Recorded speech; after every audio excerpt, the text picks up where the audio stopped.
Alexandra Eala has finally done what once seemed impossible. She has broken into the world's top 50 in the WTA rankings. For the first time in history, a Filipino tennis player stands shoulder to shoulder with the sport's global elite. Her name now appears in the same tier as Gauff, Jabir, Swiatek, and Osaka. For a country that rarely produces tennis stars, this isn't just a personal milestone, it's a national moment of pride. Every Filipino fan watching her rise can now say, without hesitation, that one of their own is among the best in the world. But with that triumph comes a question that could redefine her career's next chapter. What happens now? It's November 2025. The WTA season has come to an exhausting end, and after a surprising first-round exit at the Hong Kong Open on October 30th, Eala's name is once again dominating headlines. Not for her loss, but for the dilemma she now faces. She's announced her intention to represent the Philippines at the 2025 SEA Games in Thailand from December 9th to 20th, a decision that instantly ignited national excitement.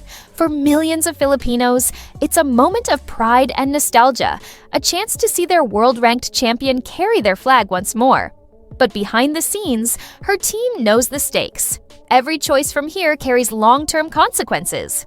Should she go for SEA Games gold or protect her preparation for the Australian Open, which starts in January 2026?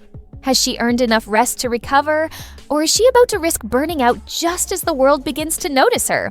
To understand why this decision matters so much, we must look back at what Eala accomplished in one of the most remarkable seasons of any young tennis player in the world.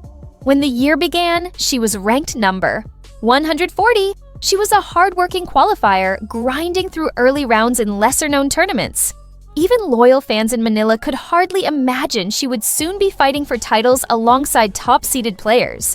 But then came Miami. In Miami, everything changed overnight. Eala made a stunning run to the semifinals, beating 3 Grand Slam champions in consecutive matches and forcing analysts, journalists, and fans to ask the same question: who is Alexandra Eala, and where did she come from? Just months later, she reached her first WTA final at Eastbourne, where she came within 4 championship points of victory before falling in heartbreakingly close fashion to Maya Joint. Yet her biggest moment was still to come. At the 2025 US Open, Eala made her Grand Slam debut on the brightest stage in tennis. She didn't just show up, she shocked everyone by defeating world number 12 Clara Tauson in a dramatic third-set comeback that instantly went viral online. The Philippine flag waved proudly in the stands that day, and commentators around the world called her victory one of the most historic moments in Asian tennis. She became the first Filipino player in the Open era to win a Grand Slam main draw match. By the time October arrived, she had climbed from number 140 to number 51, and within weeks broke into the top 50. That 90-spot leap made her one of the fastest rising players of the entire 2025 season. But success at that level always demands a price. After her electrifying run at the US Open, Eala's season took a sudden downward turn. She lost to Cristina Butza in the second round of the US Open in straight sets, struggled through the Japan Open, and ended her year with a disappointing first-round defeat to Victoria Mboko in Hong Kong. For the first time all year, her energy seemed off. Her first serve percentage dropped sharply, her ground strokes lacked their trademark aggression, and her footwork slowed. These weren't tactical issues. They were signs of complete exhaustion. Her body had given everything it could during a relentless stretch that tested every limit of her endurance. Between March and October, Eala played across 3 continents, 11 tournaments, and countless time zones: Miami in the US, then the clay swing in Barcelona and Rome, followed by Berlin and Eastbourne on grass, Canada and Cincinnati on hard courts, 3 Grand Slams across clay, grass, and hard surfaces, and finally the Asian stretch in Japan and Hong Kong. That alone is an enormous schedule even for top 10 veterans. For a 20-year-old still adapting to the professional circuit, it was punishing. More than 40 matches in 6 months, jet lag that never disappeared, media obligations after every big win, all of it while carrying the weight of being labeled the pride of the Philippines.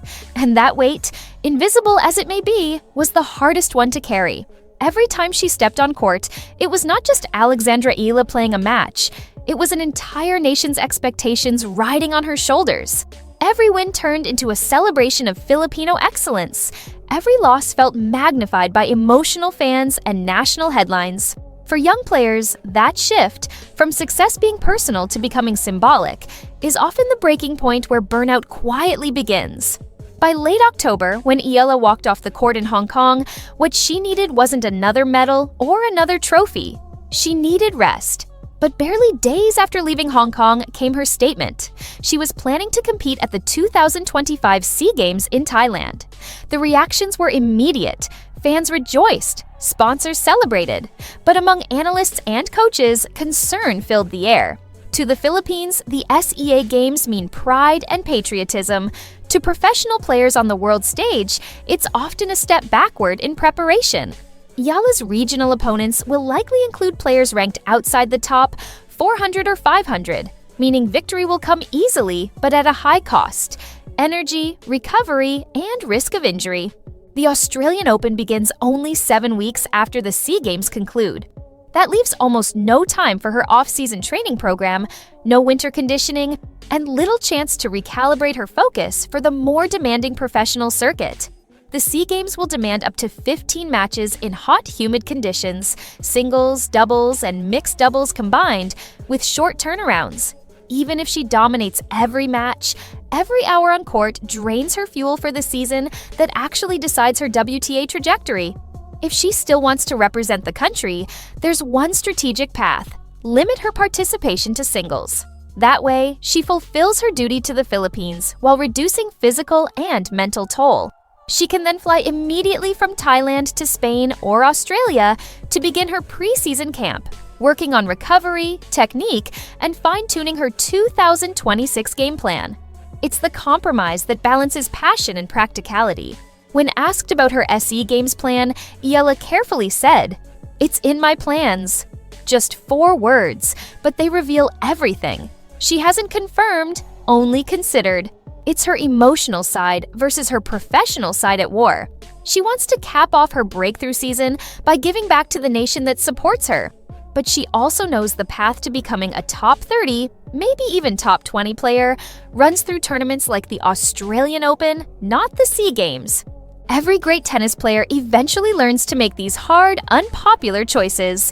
It's not about pride. It's about longevity.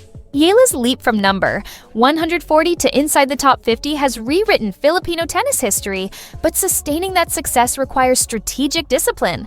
She is now at the stage where every match, every training week, every decision must be planned with precision. One misstep could undo a year of momentum. By mid-November, that's the decision awaiting her. Play for national pride and risk arriving tired at the Australian Open, or rest, refine, and prepare for an even greater run in 2026. One path wins applause now, the other builds legacy later. The medals will come and go, but the Australian Open won't wait. And neither will the dreams of the first Filipino ever to reach WTA's top 50. What Alexandra Eala chooses next will determine whether this season was the peak of her success or just the beginning.